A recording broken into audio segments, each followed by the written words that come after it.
Ladies and gentlemen, good evening and welcome back to our YouTube channel once again. And it is my hope and prayer that this video is actually going to find you guys in good health. Personally, I am fine. As you can see, I'm actually recording this video from the village and I think you can now see my face.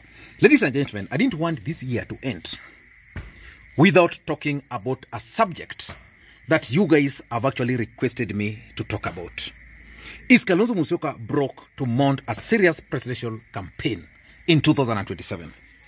Because on Friday, Kitui East Member of Parliament, Honorable Nimrod Mbai, made some serious allegations.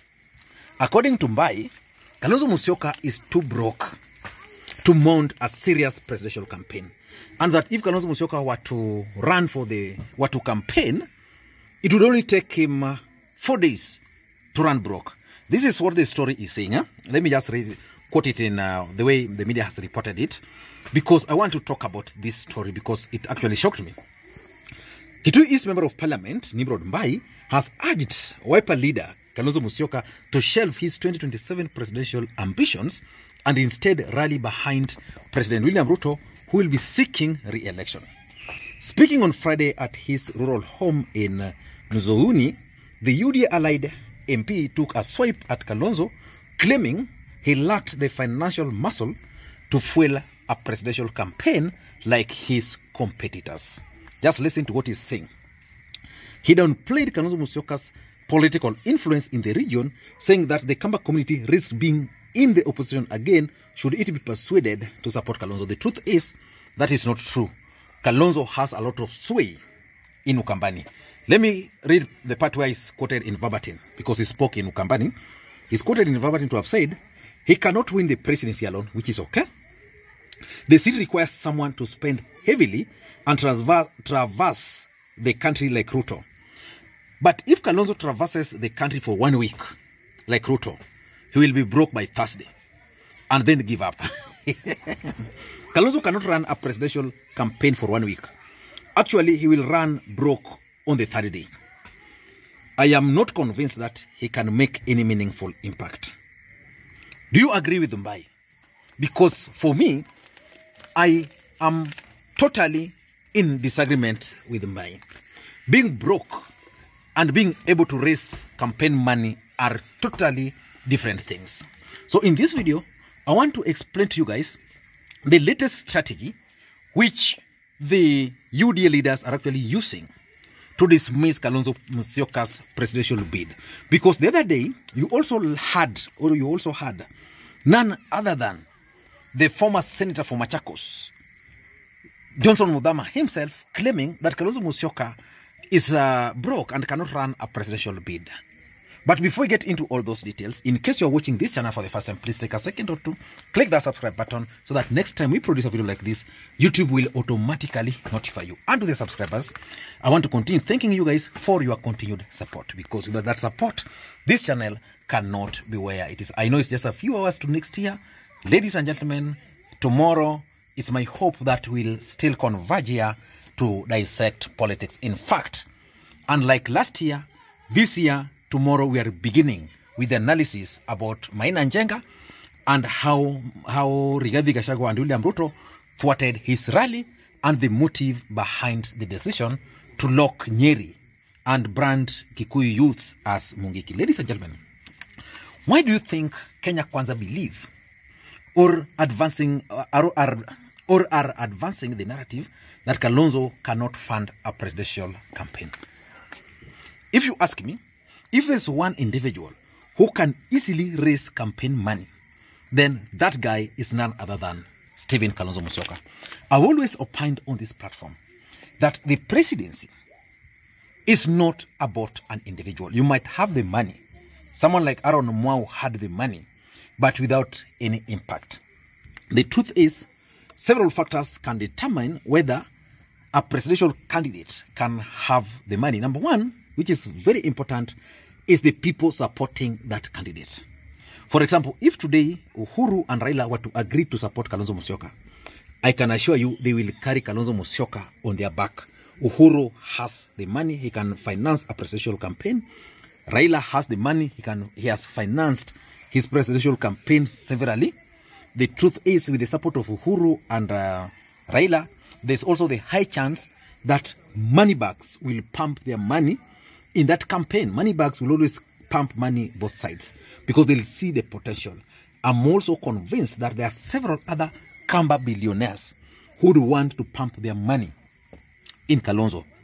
The Kikuyu nation is dissatisfied with the way William Ruto is managing their businesses, especially the business, the Kikuyu tycoons. They'll pump money in Kalonzo. So the truth of the matter is that if Kalonzo were to run today, he would have enough money to run his campaign. But so far, I tend to agree with Mbai, and that can explain why Kalonzo Musyoka is actually unable to move the way some of us expect him to move. Because for me, I'm expecting Kalonzo Musyoka to move very fast and move with speed to cover the entire country. But where is Kalonzo Musyoka? The other day I asked you on this channel, where is Kalonzo Musyoka?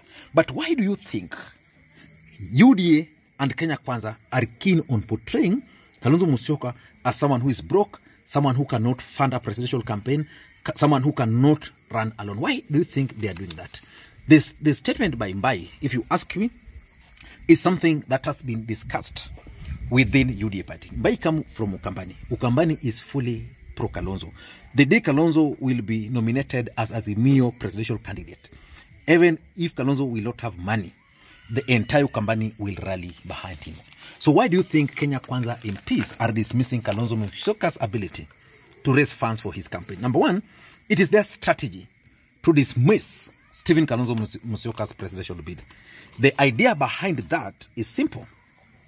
They want to dismiss Kalonzo before the eyes of the Kamba nation and then persuade the Kamba to support Ruto, because they are now dangling this carrot that Ruto is the president, he won, he will win again, nothing is going to stop him, he has the state machinery, he has everything, he's still going to be elected. So they want to dangle that so that the Kamba nation can give William Ruto space. The truth is, as long as Kalonzo will be on the ballot, as long as Kenya Kwanza will be running against Kalonzo, Ukambani this time around, they don't have a chance. In fact, if there's one person who can easily send William Ruto home, I still strongly believe, I know most of you believe it's still Raila, but I strongly believe that person is none other than Stephen Kalonzo Musyoka. So they want just to dismiss Kalonzo Musyoka's presidential bid in the eyes of the Ukambani nation. Number two, they are also trying to raise the questions about Stephen Kalonzo Musyoka's ability